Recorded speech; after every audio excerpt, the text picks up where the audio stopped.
Hey, family, welcome to the Kinship Collective. We are ending otherness. We want to build our solidarity, our sense of connection to one another by celebrating stories together, our unique stories, and reimagining scripture, being able to see it through one another's eyes. And today, I'm the host, Mark Fields, and I'm joined with an incredible husband, man, father, business leader. He is the chairman, CEO of the Hinghwa Lee Group. They have investments in real estate.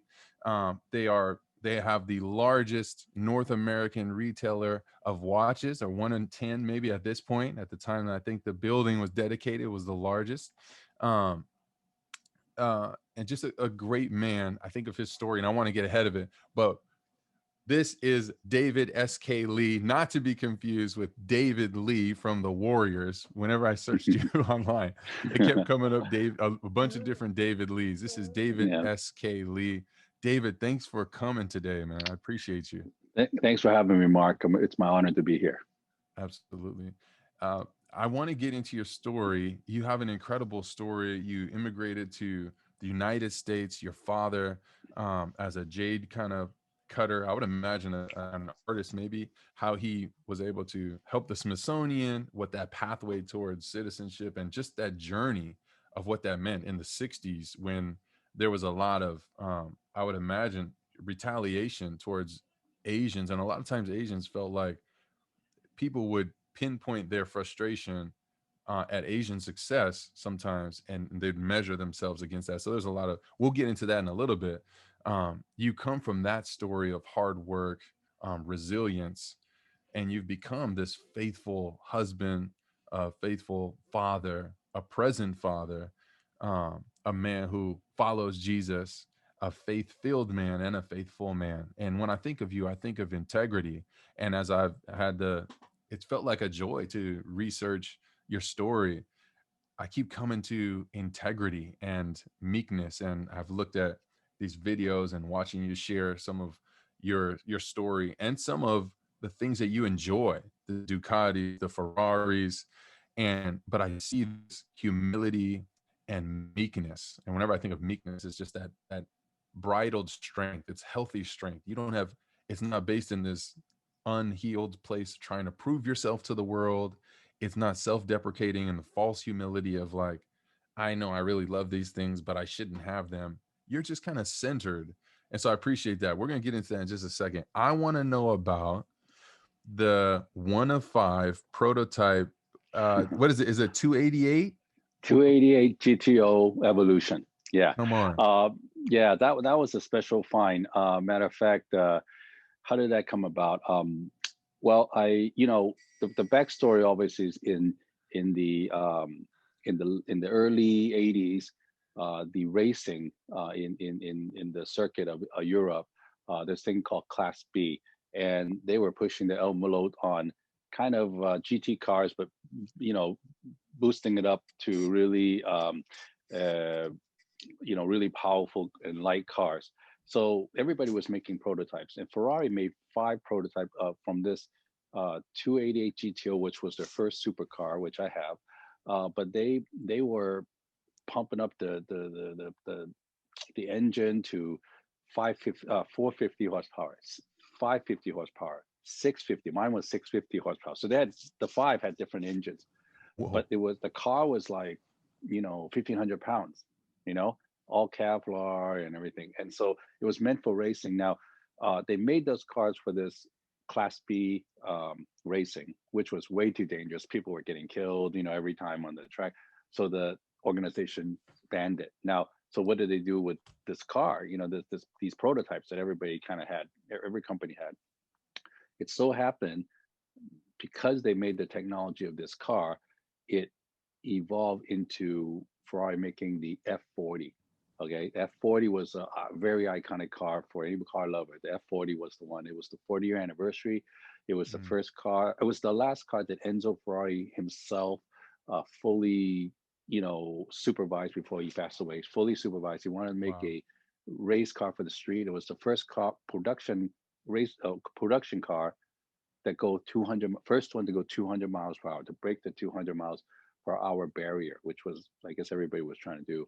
V8 twin turbo, and it was a monster of a car. But F40 is still that iconic car that everybody has on the poster and wants. But without this prototype that they made, this one of five, five cars, they wouldn't have the technology to evolve into the F40, which I have as well.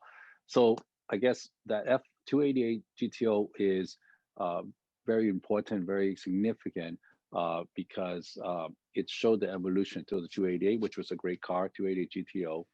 But then it showed this prototype car, and it birthed into this F40, which is just crazy in the automotive scene in the world. Um, and so it was the link in between. So that was a car that I was able to acquire from a private collector directly, and I had that car. And it's a race car. It's amazing. It just sounds great, and it's so rare, so special. So a lot of people ask about, hey, that car is so rare. Mhm. um and you know I'll tell you one other little story about that. When I was visiting Ferrari factory in Maranello in Italy, I got to go in there, and they gave me the red carpet treatment. And they, at that time, they said, hey, you want to drive the LaFerrari, which is the newest hypercar, which I have also, on the Ferrano track, which is their test track in Ferrari factory. Oh And he man. said, and so to accompany you, we'll have Dario, which is our official and long term, like, I don't know, for the last 35 years, guy that test drives every car that they produce in the track first before it goes out to other people's track. So Dario, so I was sitting next to Dario as we are going through laps on the LaFerrari. I said, you know what, Dario, uh, I have this car. I wonder if you know about it, because you drive all the cars. It's a 288 GTO Evolution. Do you remember that? He goes, oh, I remember. I remember driving that car and taking to the track, and seeing how it was really powerful car. It's a really special car and stuff. And so so he this guy remembers driving this car, my car, in the factory, when at that time, during the I see it was 1987. So during that time, and testing it, and how it always, how powerful it was, and then evolving to F4. I don't know. I just like the connection, and that there's somebody in time, that in another time, that had touched a car, that can tell me about that car, and how it was back then. It was just very nostalgic to me. I really enjoyed that. That's incredible. In my introduction, I didn't even say, I mean, you're Dave the Ferrari collector. I Oh, mean, I didn't even say that. that's one of my hobby. Yeah, Yeah.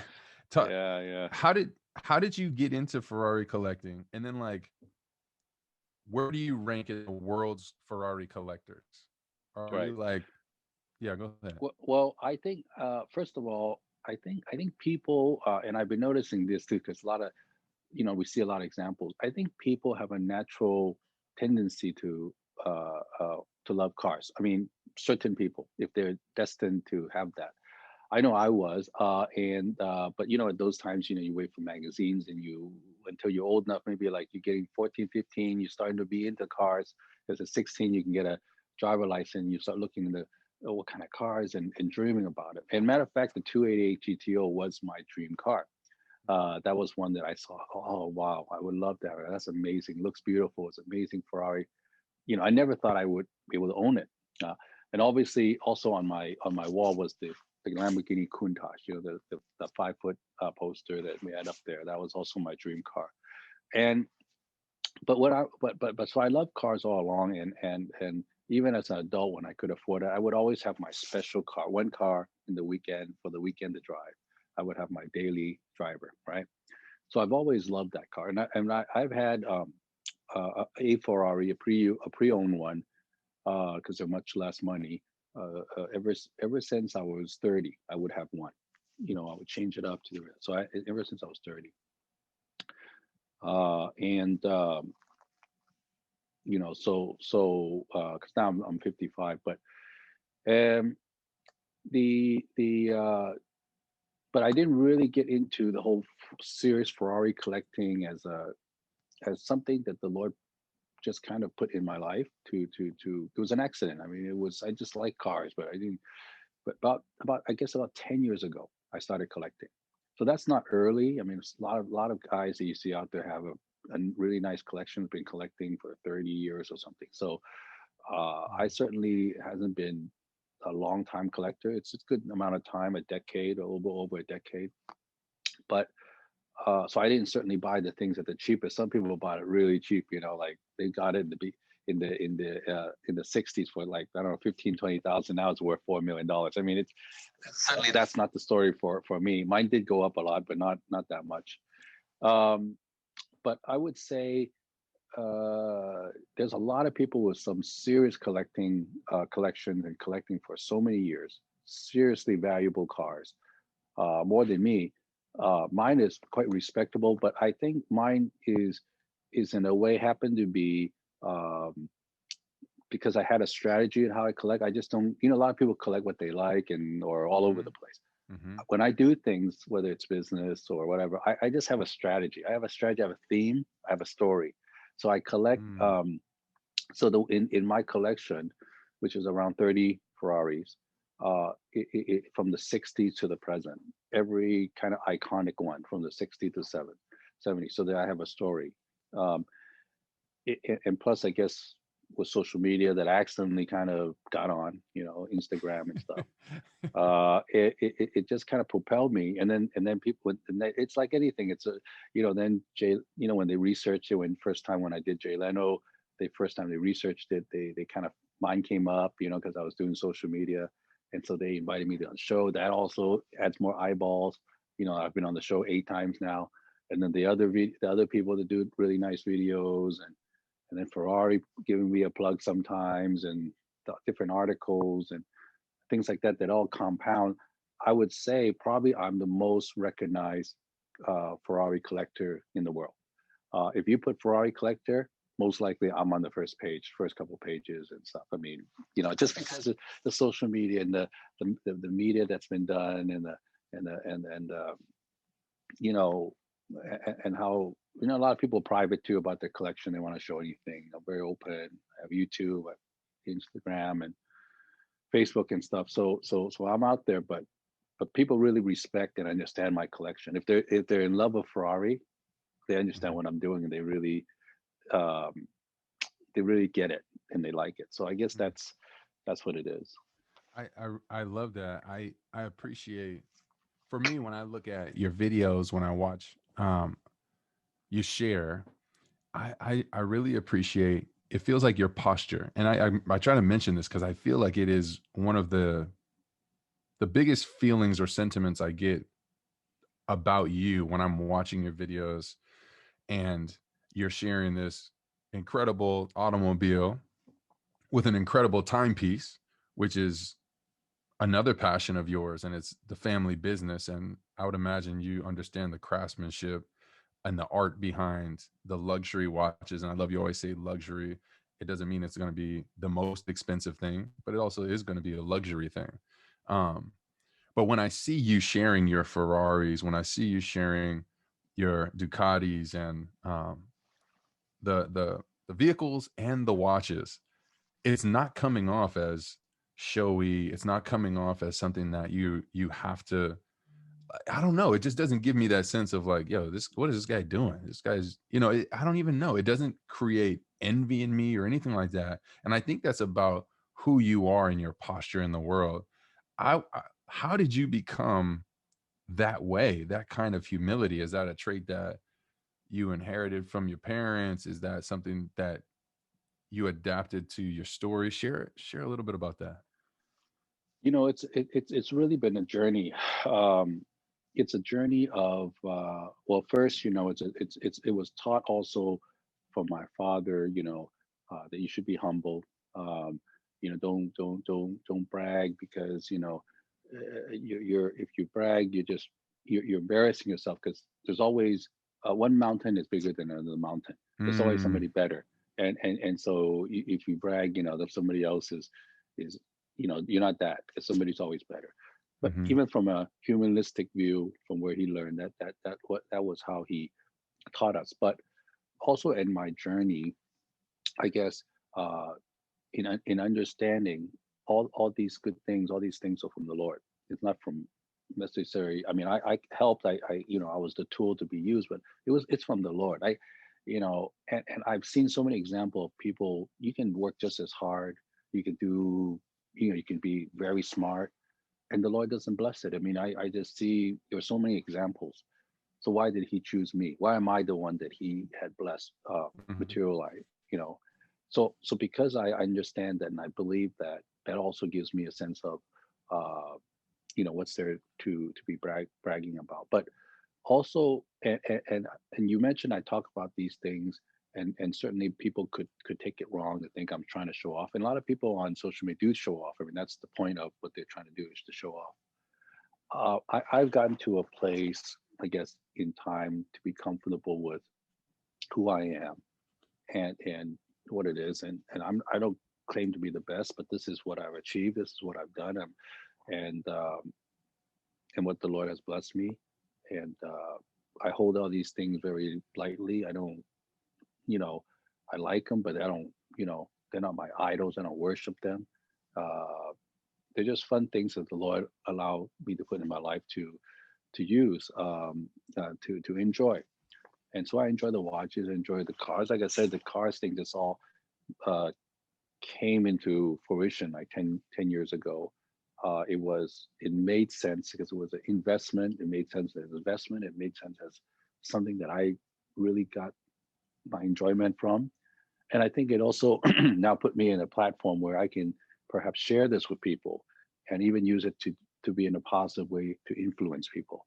Um, so it's I just feel very comfortable with that. I mean, it's just part of my life, and so if you look into and you follow my stories and my social media, you kind of see that I'm not, certainly it's nothing that I'm trying to boast about. It's just stuff that I have, and I like to tell my feelings on what that is, what I Hmm. feel about it.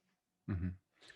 Thanks for sharing that, David. I think when I think about your story and your countenance and your posture, your demeanor, how you carry yourself, that sense of humility, it's almost I'm learning you to be, the strategic, the mindset, like there's logic and there's reason, and so for you, it's not just I'm not just collecting these toys, although it's a passion. They're also investments, and they will appreciate in value. I'm not wasting money, and I think I appreciate that. I'm imagining from what I know your story to come here from Hong Kong in the 60s, to a father who it's interesting. It's funny. I want to be honorable and I want to tell the truth. My father is similar to your father. My father grew up in on a plantation in Louisiana. He started working when he was 8 or 9. His mom worked out a deal with somebody in a cotton mill. And so the only kind of education my father got was he broke his arm in the mill. One of the machines flung him. He broke his arm, so he learned to like read and write a little bit while his arm was broken. Then he went right back to work. And his father wasn't around. It just created um, a mentality for him. He was a hustler. He was a grinder, and he needed to make money at all costs. He was willing to kind of do whatever it took to do that. And that's kind of that's my father. Your father, I understand, coming from a similar back. Can you share a little bit about the background of your Yeah, father and what that meant in your life? I like to share. I do like to share because his example and what he taught me, what he gone through, it did impact my life in a tremendous way. So I want to share with you a little bit, and it's so interesting how, like I said, I'm very nostalgic of how things work. My great grandfather, I found that actually my great grandfather came to California to do business during the gold rush. He wasn't not so much. I don't know if he was doing some real world working, and then he came and started kind of doing his. But he did come and do that. He had made some money. He sent back home, and so that my grandfather had somewhat of an education, and so my great grandfather never came back or never brought my grandfather over. If he did, that would have made me fourth generation in California, which is, you hear that about some people, but that didn't happen for us. Anyways, he got some education. He ended up growing up and being the village leader, because if you're the village leader from South China, we're from Toisan, and in one of the village, he was the leader. So because you're educated, so you get, I guess, nominated to be the head of the village. So he was that. Now, when the Cultural Revolution came, right, when the dynasty kind of got taken over by the Communist Party and the Cultural Revolution, and they had to start to reprogram everybody. Certainly, landowners, people that had money, people that had education, they burned all the books, and obviously, if you're kind of in the dynasty situation serving, they want to change you too. They want to brainwash you to the new way, which is communism thinking. Mhm. So they took my grandfather to a concentration camp, which eventually died because it was so cold, and they didn't have good care, or that he died. What does that mean? That means that my father and his five siblings and grandmother were instantly had nobody to provide for them. They had no provider. Suddenly their status went down in the village, because people were very real about that. They start to try to make money, be a farmer. They know nothing about farming. That didn't go well for them. They went to one day's walk to the nearest big city to buy produce, bring it back to sell, to the local village people.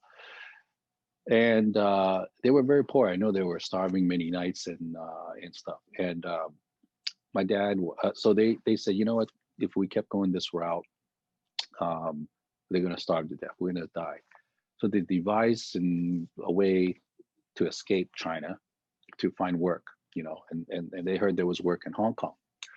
So my uncle was 15, my father was 13, decided to go on this thing where they became the idea from, and there's many people at that time was escaping China to go to Hong Kong or wherever to work. There was many ways, but the way that was done from where my dad was living was to be a stowaway under a hull of a stowaway boat, a supply boat going to Macau, and maybe you bribe the people so that you can get on there, and at a certain point that is on the ocean, on the Indian Ocean, closest to the point to Hong Kong, people would jump off and swim to shore and just try to get in that. Now, my father was telling me that the issue was this: there would be like maybe 30 people, or 20, 30 people jump off. They all try to swim. They had volleyballs as flotation device, kind of two volleyballs in the net, and then that's the flotation. They would try to swim, and they said maybe half the people wouldn't make it because first the waves and the currents were too big. They just, from exhaustion, they couldn't make it. It was too cold. The hypothermia would get them, and if that didn't get them, the shark attack. There was a lot of sharks would attack and eat the people, and they would die. You pass all that and you get close to Hong Kong, there's the Coast Guards. They catch you, they beat you to death. If you're still alive, they'll bring you back to China, but they'll beat you to death. So the people that actually make it on shore and get into Hong Kong was very slim of a chance, a very small number from the gun. Obviously, my uncle and my dad did get to Hong Kong. And you have no skills, you don't know anything. My father didn't have an education again. So it turned out in those days, to get a job, you're apprentice for a master. And you get pennies, but you get some money. So my uncle became a apprentice for suit making, a master, and my father became an apprentice for gemstone carving, a master. And so again, he worked, he learned the craft. Whatever money he got, he sent home. He didn't spend it on himself. He spent it. It was really to find work and to help the family to survive. And that action was then throughout my father's life an example of what he did for the family. And eventually, when we came to America, and slowly we brought my grandmother, my uncle, my aunts, we brought them all over. I mean, to America. So now they're here. But all along, he was supporting them. He was the one able to, and he was supporting. My uncle wasn't able to do that. It didn't work out the same for him, so he didn't do so much that. But my father did. And anyways, everybody kind of graduated in 3 years, wanted to start their own gig. My dad stayed on to 5 years until he was 18 to graduate before coming out and starting his own factory. And I guess so for our family, 1965 was the year our company was founded, my family business. It was a Sandwood Jade workshop. It was a jade cutting, gemstone cutting, sculptor manufacturing in Hong Kong. That's where I met my mom in night school for learning English. Got married around that time, and I was born. Um, and so that for him that process was a tough journey, getting from poverty and risking life, coming in and finding career, making a living, starting a family. I mean, it's pretty incredible, for his story. And in that lesson, I learned a lot. Working hard, perseverance, not giving up. You know, taking care of your family first. You know, um, but he didn't have it easy. It wasn't a lush lifestyle. I mean, he learned from really secular, uh, sinful people on the earth and on in the world. Uh, he he was, he mentioned he was naive in the beginning, but he learned not to be because of the example of so many people how they tricked him. Mm, Believe in somebody, they took advantage, tricked him. Learn to be cynical. Learn to be not trusting. Learn not to have friends in a way. mm, Uh, that was how he was. The street taught him to be, and it's so unfortunate. And so, like my kids have it so much better. I had it much better, and then my kids have it so much better. So, and of course, Ryan personally, and but they didn't have to grow up in those kind of harsh environment. So, uh,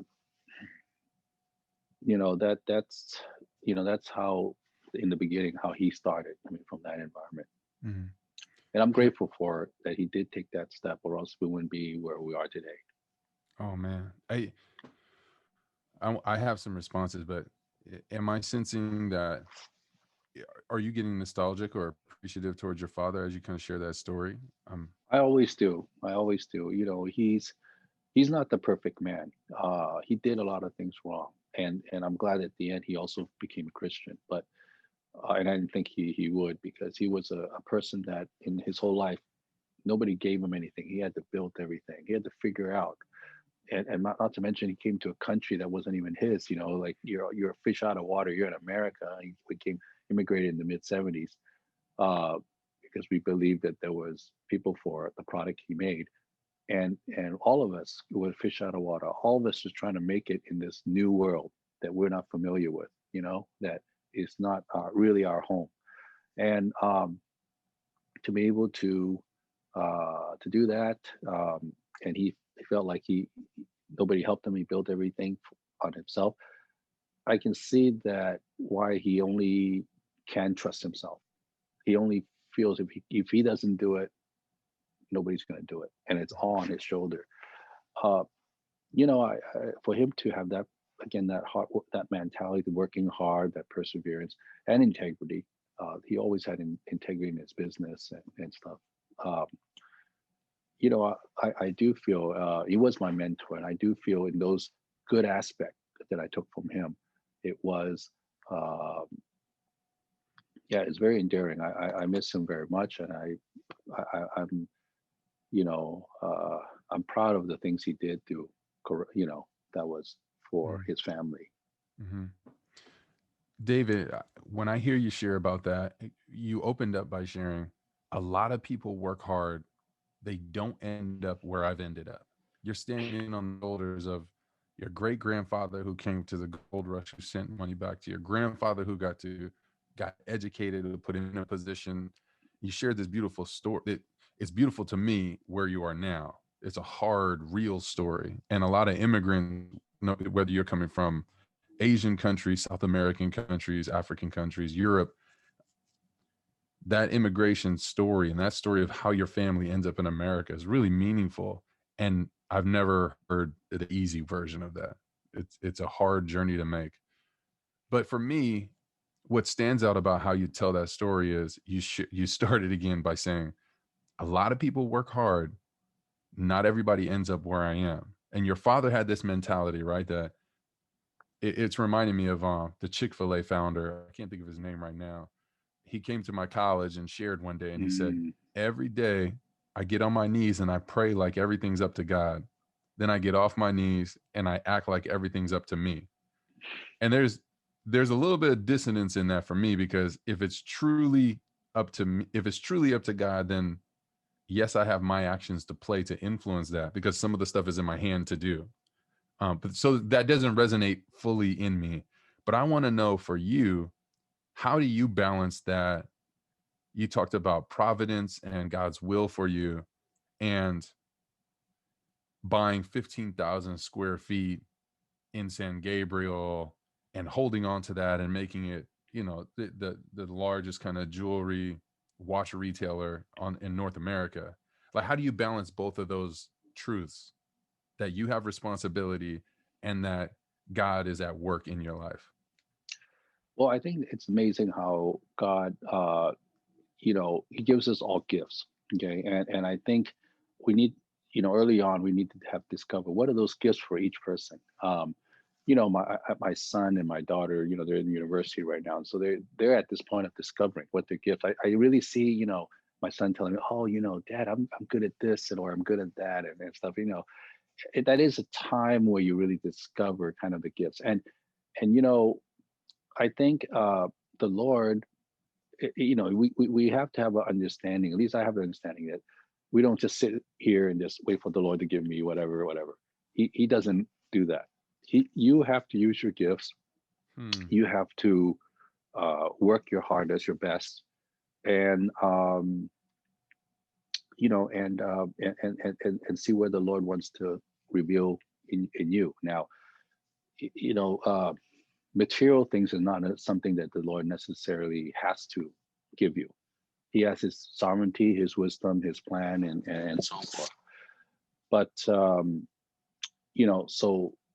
so so uh, but He does want you to use your skill. And if you don't use your skills, you don't use the gifts that God given you, you never know if God has that in store for you. Now, when I speak to business at USC for the entrepreneurs classes, every semester, a lot of students would ask me, "Hey, David, what's the road to success? What's your formula?" Mm. And I do have a formula that I come up, but it really I'll share it and I'll relate why how that's really related to the Lord. I said, okay, first there's the three pillar of ethics. I said you got to work hard, and there's a whole definition. When I first started, I was working 7 days a week, and mornings to night. I was the first one there, last one to end. I was wearing all the hats and everything. But I started my business, but a lot of people understand working hard differently, I think, nowadays. Then Mm. there's perseverance. There's so many examples of perseverance and getting knocked down and coming back up and just keep coming back up. And even the story of Rolex, how I got the dealership, which changed our business so much, that was a big example of perseverance. And usually the professors ask me about that every time, so I can share with the students. Then there's the integrity part.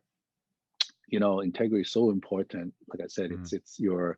it's really your resume. And now with social media, everybody knows if you do something, it's on the record and anybody can know anything about you. But that integrity, having a good integrity, is gold. That I can't mention so much, that or that right there, that your name card or your reputation, it stays with you. And if you keep that good, it will just return back to you in multiple folds. Now, those are the things that you can control. Those are the things that you can say, I want to do these things. Okay. What you cannot control is the opportunity that is revealed, and the timing. Okay. The timing that is. So I look at these five things. If they all come together, and sometimes you got to wait for it. Maybe like you're doing these three things, you maybe have opportunity, timing's not right. Or maybe the opportunity and the timing is there, but it's because you're not abiding by these ethics. It doesn't really go well for you. It doesn't really come together for you. Whoa. It's all gotta come together in line to be the perfect timing. And again, some things you can control, some things you can't. In order for you to, if, and if that does, and if you take it on, you go for it. I believe it will produce some kind of success. I'm not saying, oh, you're going to be a billionaire necessarily, but some kind of success. I guarantee it will be some kind of success if that happened. Now, but like those opportunities and those timing, where's that coming from? A lot of people Mm, say it's luck. When they say they put it as luck, because but where's that? I don't believe in luck. There's luck. Okay, everything is orchestrated by the Lord. mhm, So again, the three things that you do, that's you can do. But the opportunity and what that is and what that's realized, or and then the timing, that's from the Lord. That's basically from the Lord. And mhm. so if the Lord puts that in your life, and again, you have those three ethics, and you go for it, I believe good things will happen. And I think that that's certainly what happened with my story. Mhm. I love that. Do you have metrics for um do you have metrics for how to evaluate timing or how to evaluate opportunity? Or are those just things that you're aware of, like you can smell it? Yeah, I mean, it's just like, for example, for me, I just give my personal example. There's so many examples. I suggest, I always suggest people to, work at a company that they have interest in, and so forth. And when you're working, you know, uh, embrace those qualities I mentioned, be promoted, and get the trust of the company and the clients, and look for opportunity. Look for what that company maybe is not serving. Look for what that company is maybe too small for them, but not small for you, and see if that is what's for you. Know who are some of the staff, co-worker that are good, that maybe you can bring them along on your journey, if you wanted to do this. Now, I talk to entrepreneur students because that's an easy way to really safe way to evaluate, to learn mistakes, and to see what the opportunity is. For me, okay, I'll talk about my, the car collecting situation. Over 10 years ago, I was, the first collectible car was the Enzo that I got from Florida. And at that time, I got that car, and I got the Porsche Carrera GT. I got the Lamborghini Diablo 60. So I had so-called the best cars from each manufacturer that I thought I liked, and that was iconic. So that I was very happy with that. I had that for a few years, and so forth.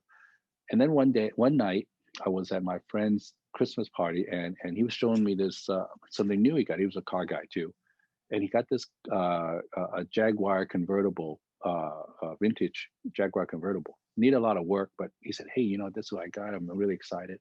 I looked at it and I said, "Wow, I never was into the classic cars before, but that looks pretty cool." And maybe because now I'm older and where I live, I mean, it's look pretty cool. So by the end of the night, I decided I want to get a vintage car too. But I said I'm going to get a Ferrari. So I started doing the next day, starting doing the research, and getting into it. And from seeing it, from getting into it, I realized something. I realized, wow, these things go up in value. They've had a track record of 30 years. They go up in value, maybe like 15% every year. They go up in value. It's looked at like art because it's beautiful to look at. I mean, especially the vintage, the styling and everything. It's like art to me. And then you can actually get into it and drive it, and be engaged to it and have fun. There's an acceleration. You can have fun. You can be engaged with it. I said, what's better than that? So I eventually I collected my first one, which is a 1965, uh, uh, um, was a 275 GTS convertible. But through that experience, I saw other cars that were you know uh, maybe right price, and I liked and everything. So I started collecting that too, and started collecting, and it became like, part of my collection investment. And at that time, because like I mentioned, there was the subprime, and people were kind of not, didn't have confidence in real estate, maybe in the market, but certainly in something that's commodity, and physical and so forth. So art was something that people put money in, collected, and invested a lot in, but so was classic cars.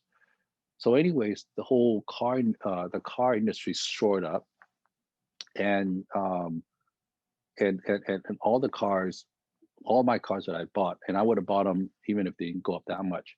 all doubled to tripled in value. And these cars were expensive. I mean, they're not like cheap cars. I mean, they're like over millions of dollars. Yeah. So it's like property, but it's gone up in value. Now, in looking in that story, yes, first I would say I recognize the opportunity, okay, because I saw that, oh, this is great. It goes up in value. You can have you can drive it, and it's great to look at. What I couldn't control was timing. I had no idea that that's gonna, the value is gonna shoot up that much. But the timing was there because, again, the real estate wasn't had the issues, and it was the right time for people that want to believe in collectible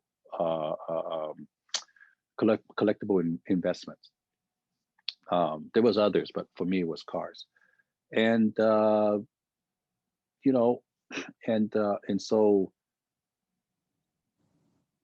I mean, I guess in my pursuit of getting it, I already had a theme. What kind of I would collect. I wouldn't just collect all over the place. I already had a theme, and a strategy. And I guess when I do things, so that all that were all worked out for me, and it was a great investment.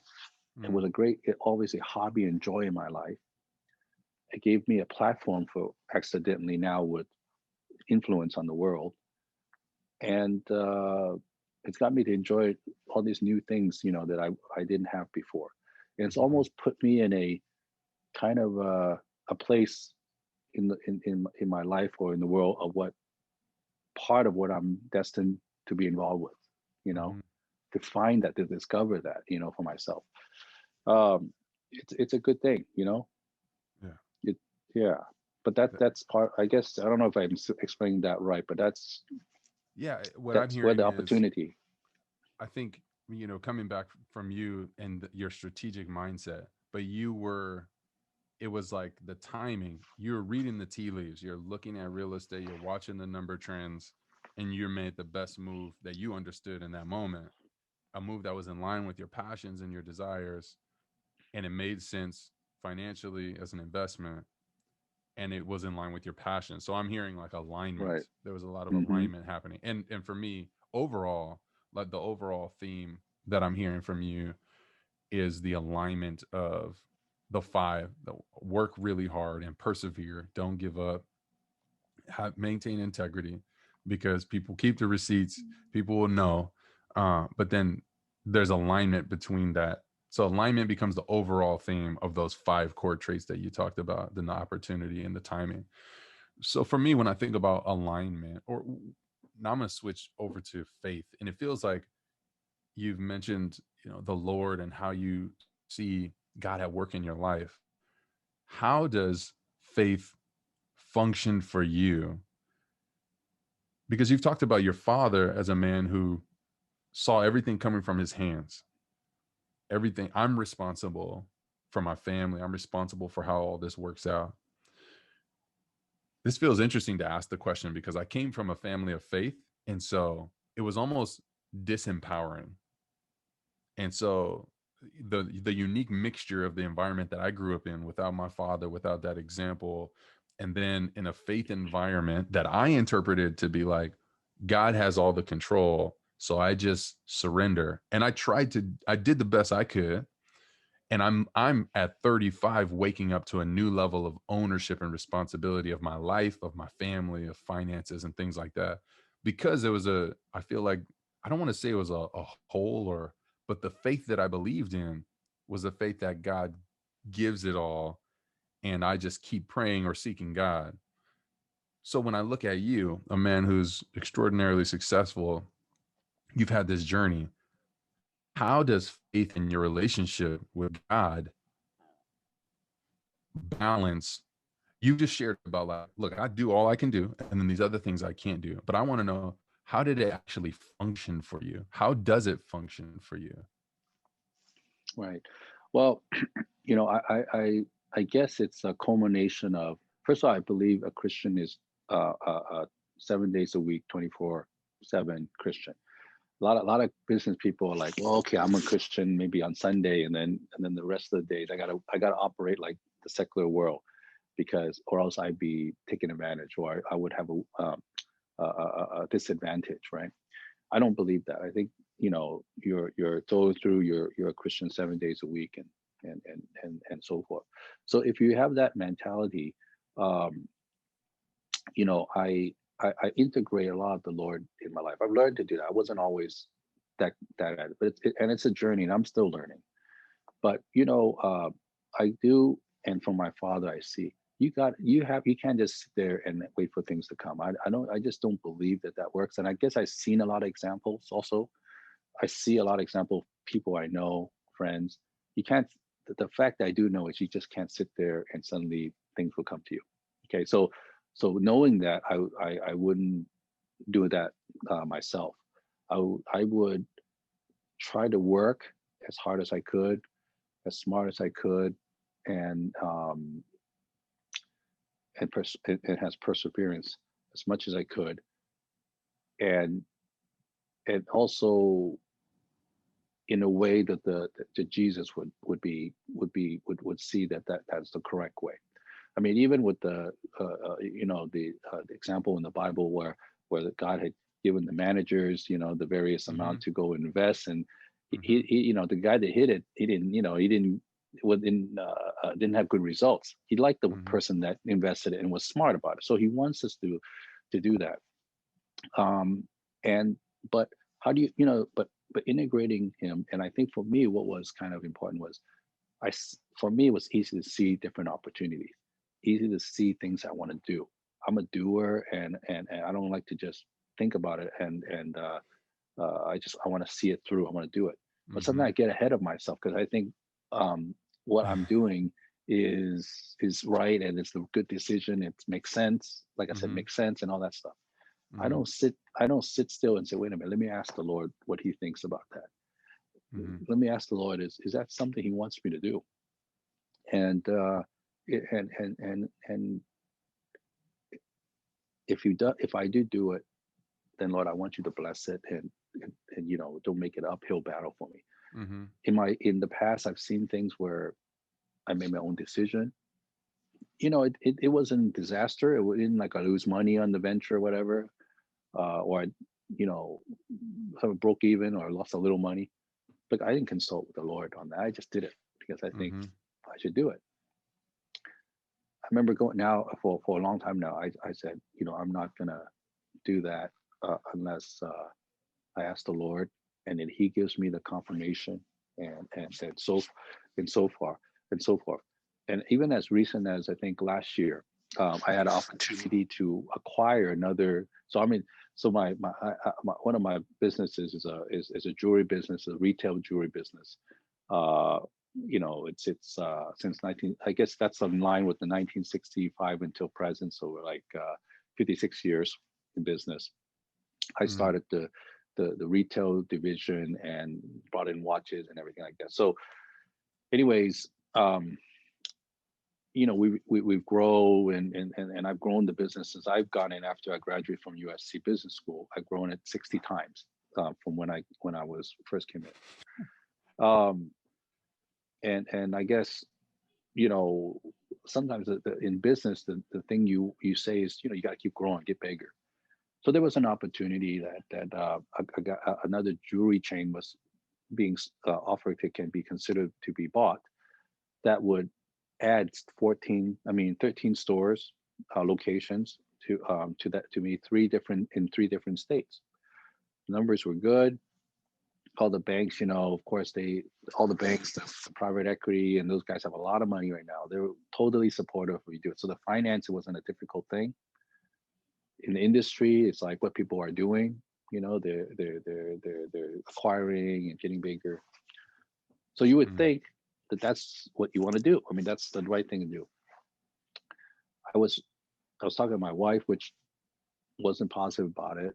I was talking to some of my Christian mentors that wasn't sure, and just and I was talking to my business. I'm in YPO and my business people, and they were saying like, why do you want to do it, David? You don't need it. Why you want to put that headache on you and so forth. But I kind of want to do it. And I was struggling with what I want to do, and I was like seeking the Lord, but then Lord, don't you want me to do this? Anyways, at the end, I really took a lot of time in this process to think what the Lord wanted, and prayed and spent a lot of time on it. And I was involved. I had my investment banker and their investment banker. We were in negotiation. We had a price agreed and all this stuff. Spend money on it.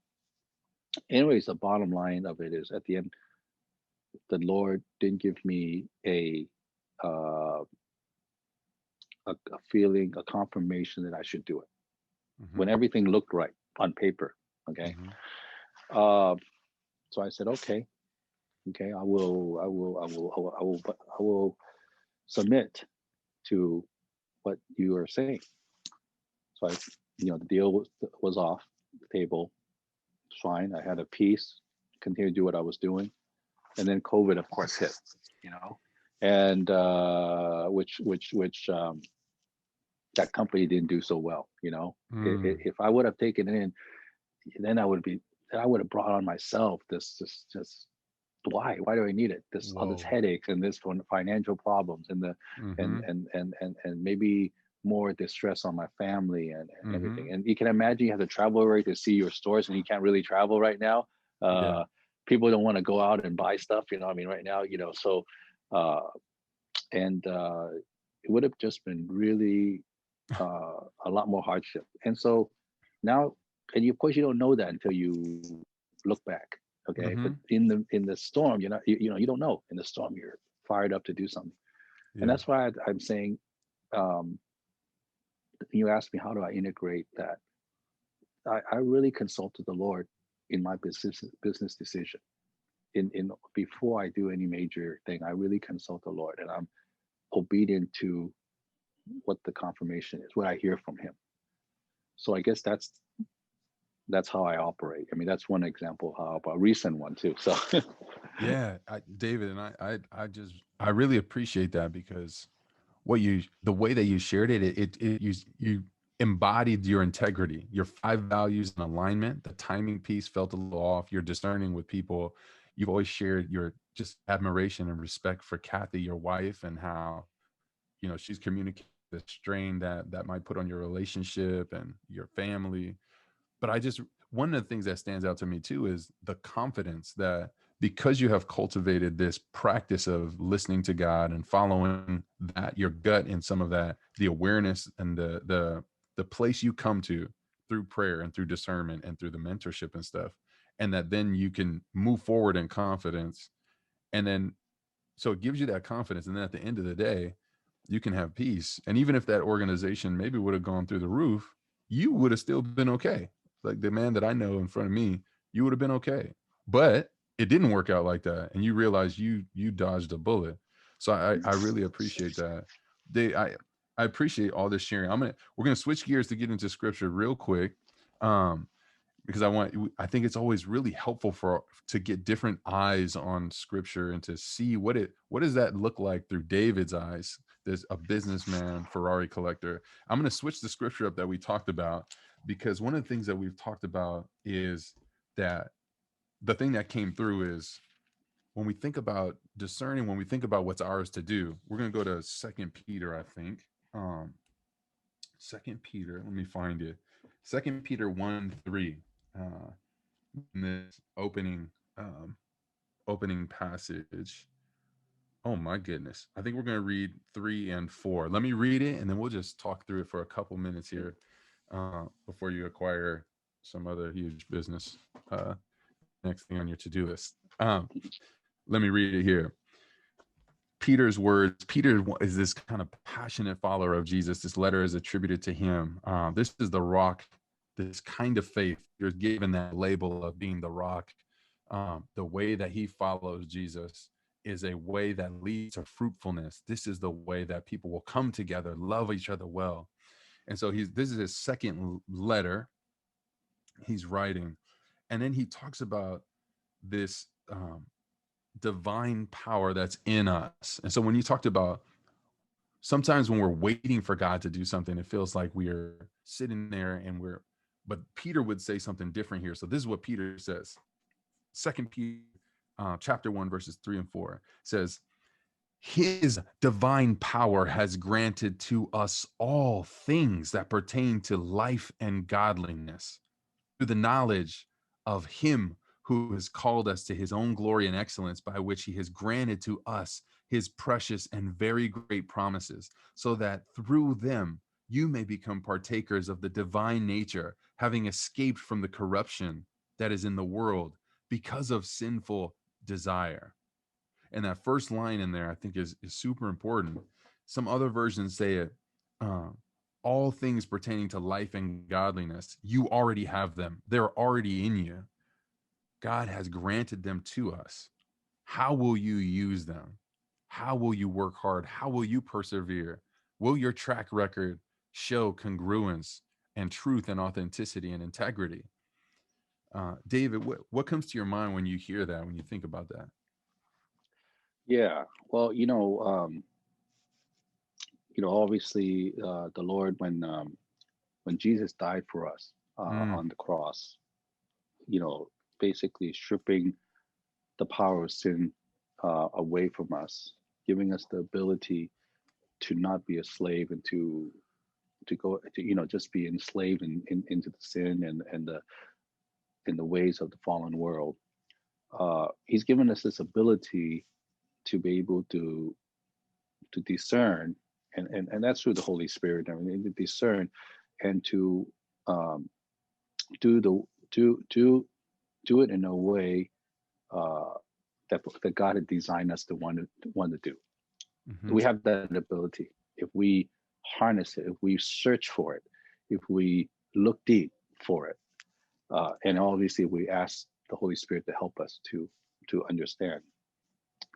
I mean, I totally agree that we have that.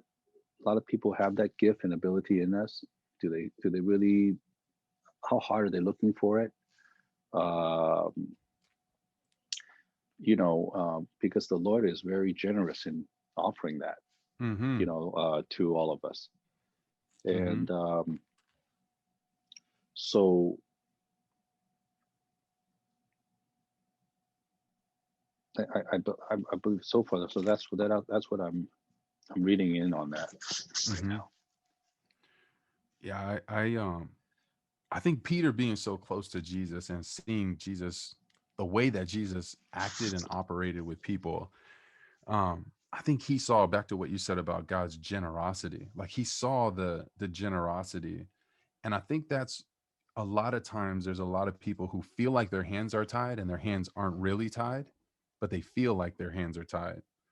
Hmm. And I think Peter's speaking to that here, of saying your hands aren't tied. Hmm. Everything you need to be the husband you want to be, the father you want to be, the person, the mom you want to be. You have that in you. The divine godliness it's in you because you're human, Hmm. because you're made in the image of God. But then he goes on and talks about that we experience those great promises. We become partakers of that, by following and trusting in that. It's interesting to me. It's really interesting. The thing that I feel like is interesting to me is how Peter became the one to say this, because he was the one walking with Jesus. He was the one that walked out on the water. He was the one that tried to cut the soldiers' heads off. He was that guy who just followed passionately. And somehow that ended up him being the voice that would say, what you're looking for is in you already. I think it's incredible. It's so true. It's so true. We have we certainly have that ability inside us. Uh, it just do we draw from it? Do we draw from it? Uh, do we seek it? You know, and and I think certainly uh, as in my Christian faith and my path, in studying the Bible in prayer, it helps you to be able to draw out and seek uh, what are the what are those abilities? What are those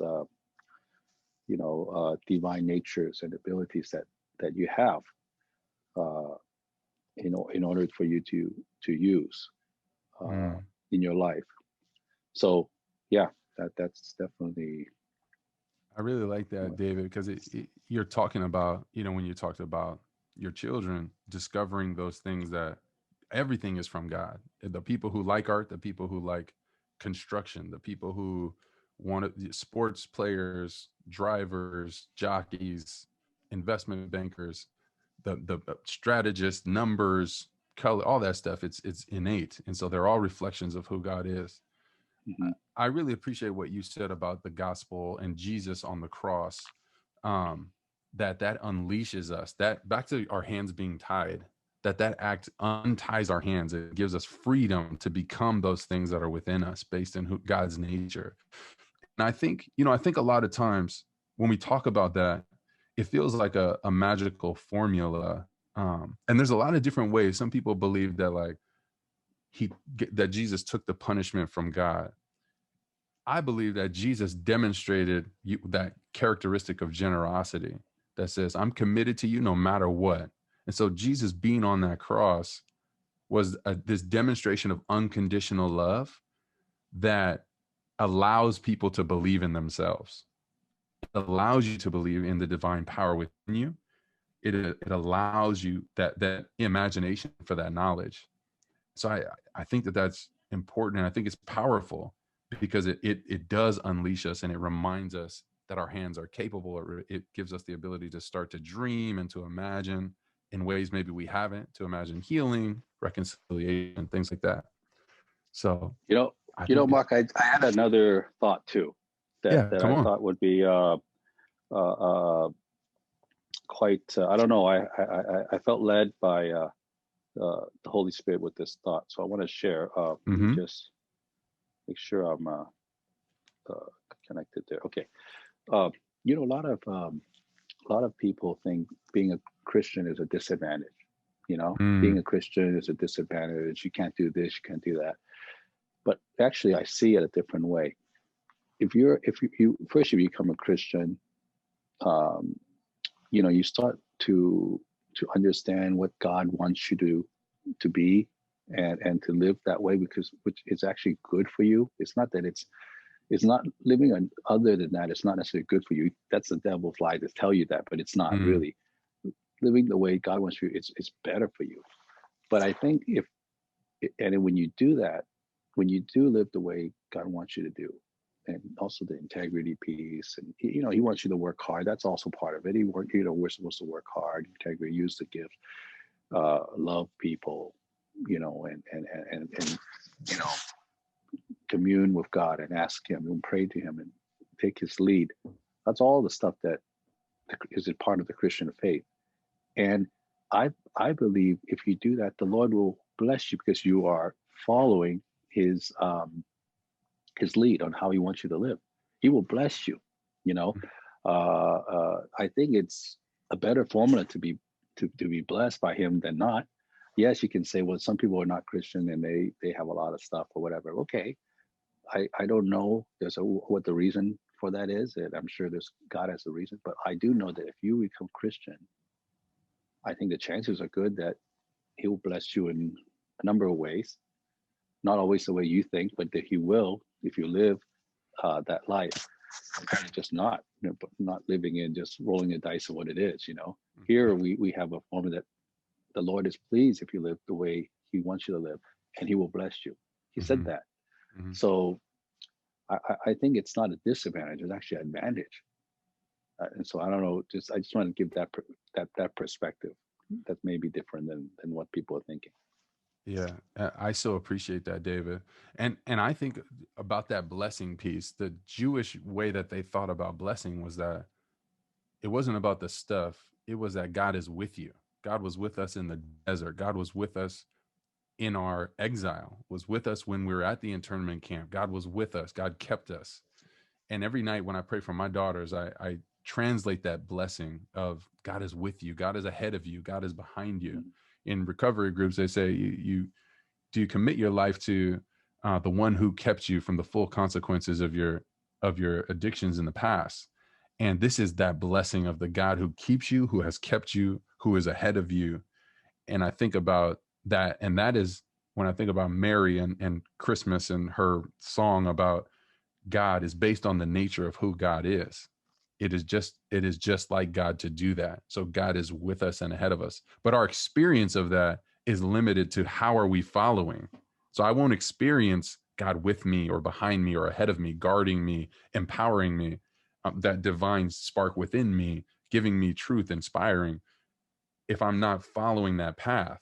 And I think a lot of times we want to like follow our own path and also experience a sense of God being with us, that blessing. And then we're on a different path and trajectory for that. Yeah. Yeah. Yeah. I'm suggesting we should be on the same path. It's just better. Yeah.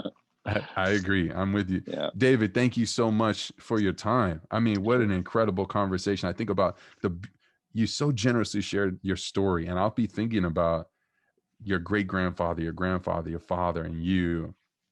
And we talked through that story, and we talked about Ferraris and how you got into that. But I think about alignment will be a word that stands out to me. Those 5 core principles: alignment, integration. How do we integrate our faith to a real walking the path of Jesus, where we experience the blessing that is in that path? Not that we earn it, we follow that way in that path. And that's really, I just really appreciate that, David. Thanks for your time. Those of you who are listening, remember, we celebrate David's story and all the intricacies of that, because David is just like us, a complicated human being with a story, and your story matters, and it changes how we see the whole world. And we want to celebrate your story. And just like when we spend a couple minutes in the scriptures together, I get to see it through David's eyes and he gets to see it through mine. It's super important. And in that way, we'll end otherness together. So just remember, you are loved and we are family. That's just the way it is. Much love, family. Peace. God bless. Peace. We are family.